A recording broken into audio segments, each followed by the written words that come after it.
Olá a todos, meu nome é Guilherme Fernandes Carlos de Oliveira e eu irei apresentar o trabalho Aprendizado Estatístico de Máquinas na Análise de Sentimentos em Discurso. Sou da Universidade Federal de Viçosa, campus UFV Florestal. Caso queira acessar o slide, este projeto é orientado pelo professor Dr. Guaraci de Lima Requena e foi aprovado no edital PIBIC-CNPq. Então contamos com o apoio da CNPq e da UFV. É muito discutido na comunidade de Machine Learning a dominação mundial das máquinas, porque existem modelos criados por grandes empresas que estão evoluindo de uma forma muito rápida e sem limite. Mas acho que não devemos nos preocupar com esse ponto, mas sim com modelos que são preconceituosos. Existem modelos racistas, machistas. E falando sobre existem basicamente dois tipos: o modelo supervisionado e o modelo não supervisionado. Vamos dar um exemplo daquela imagem. O robô está tentando adivinhar o que está na figura. Então ele primeiramente dá a resposta de banana e o ser humano fala que não. Depois ele dá a resposta de maçã e o ser humano fala que sim. Ou seja, existe um dado nos dados que informa ao algoritmo se ele está certo ou não. Dessa forma ele treina baseado nos resultados. Agora, modelos não supervisionados são modelos que não têm respostas nos dados. Por exemplo, ele está tentando separar as maçãs das bananas. Então, na primeira figura, não tem ninguém para falar para ele. Aí, na segunda, ele circula as bananas de azul e as maçãs de rosa. E ele não sabe ainda se está certo. E como ele fez isso? Ele fez isso através das características. Por exemplo, a cor, o formato. E assim é um modelo não supervisionado. Ele vai separar as características. Agora falando de um modelo específico que utilizamos no projeto, o Random Forest. O que é o Random Forest? Vamos dar um exemplo para ficar mais claro. O Arley precisa comprar um celular novo, mas não sabe como decidir. Dessa forma, ele pega uma lista de celulares e quer resumir em poucos casos. O que a gente pode fazer para tentar resolver o problema é fazer uma árvore de decisão, assim separando em celulares que são possíveis de comprar e celulares que não são possíveis de comprar. Como podemos ver na imagem, a primeira característica que o celular deve possuir é o preço. Se o preço do celular for maior do que 500, você não compra. Se o celular for menor do que 500, você compra. Assim, passando para a próxima etapa, que é olhar o espaço de memória RAM. Se for menor do que 4 GB, não satisfaz, mas se for maior do que 4 GB, sim. Dessa forma, conseguindo separar ali celulares em poucos celulares possíveis de comprar. Uma Random Forest, em vez de utilizar só uma árvore de decisão, ela utilizará N árvores de decisões diferentes entre si e escolherá o resultado que aparecer mais vezes.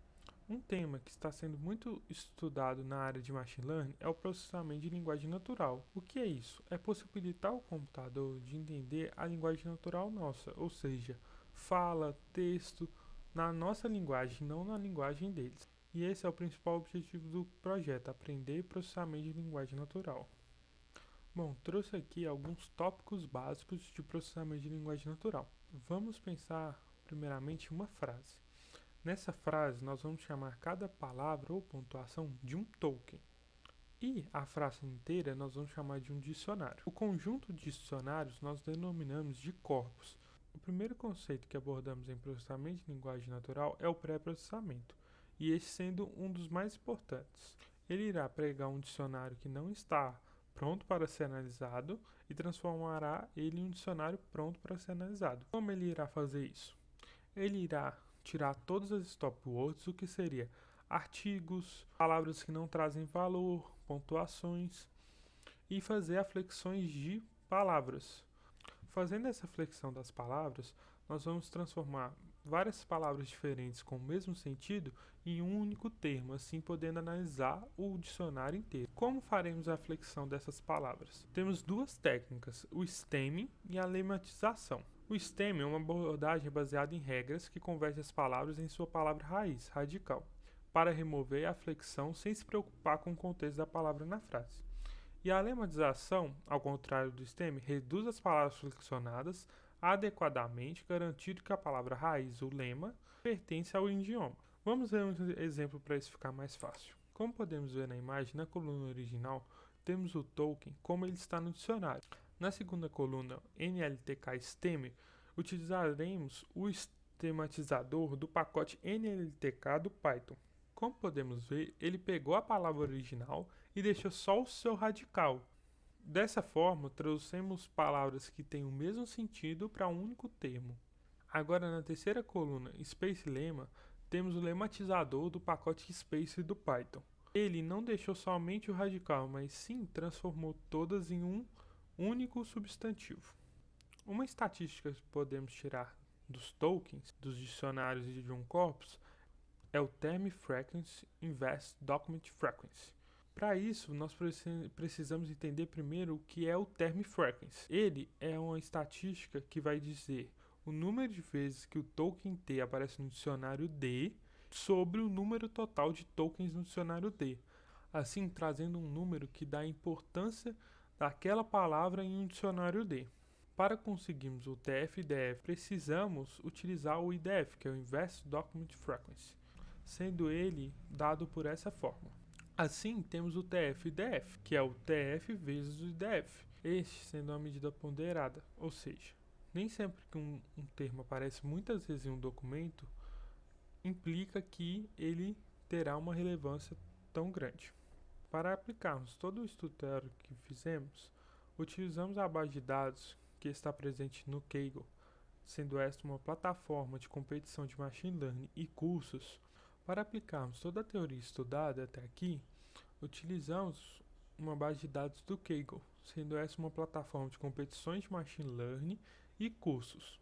A base de dados escolhida foi Sentiment Analysis on Movie Reviews. Essa base de dados traz para a gente uma coluna com a review de um filme, uma frase, e uma outra coluna com um significado, sendo este 0 para negativo, 1 para um pouco negativo, 2 para neutro, 3 um pouco positivo e 4 para positivo. O objetivo aqui é pegar essa base de dados, criarmos um modelo para classificar entre essas 5 categorias. Aqui está a base de dados. Nas primeiras colunas temos o ID da frase e da sentença. Na terceira temos a frase em si e na quarta o sentimento. Aplicando as técnicas que comentei sobre pré-processamento de dados, as frases foram resumidas e retiradas as frases que ficaram vazias, ou seja, não tinham importância nenhuma. Podemos então, com esses textos pré-processados, criar uma matriz com aquela estatística TF. Como podemos ver na imagem, nas colunas temos os tokens e nas linhas um ID, que é o ID do documento referente. Nessa base de dados tivemos 10.142 tokens e 8.497 dicionários. E o mesmo podemos fazer para a estatística TF-IDF. Utilizamos uma técnica presente na literatura, o SVD, para a diminuição da quantidade de features, e a mesma transformação foi aplicada para o TF-IDF. Com essas matrizes, tentamos classificar uma parte dos documentos, assim separando a base para treino e a base para teste. Então, para o teste ficaram 1.700 linhas. Na primeira coluna, podemos ver o resultado real que está lá na base, e na segunda é o que o modelo respondeu. Isso para a frequência, o TF, e também para o TF-TF, que já é uma medida ponderada. Obtivemos de score, ou seja, de acertos, 0.249 para apenas frequência e para o TF-DF 0.261. Infelizmente, o modelo não reagiu bem a essa base de dados. Bom, quais são os próximos passos para o projeto? Consegui ajustar um modelo para essa base apresentada. O segundo passo seria aplicar em uma base real. Temos uma base real fornecida pelo Instituto de Psiquiatria da USP. Queremos assim aplicar o processamento de linguagem natural para essa base real com o intuito de identificar doenças através de frases. E onde queremos chegar? Queremos construir uma API na qual você mandará um texto ou um áudio e esta API identifique algumas doenças no texto ou fala. Utilizei como referência o livro Practical Text Analytics, o R para a construção desses slides e o Python para a aplicação do modelo de Machine Learning e o processamento de linguagem natural. Deixe aqui meus contatos, caso alguém tenha alguma dúvida. Obrigado!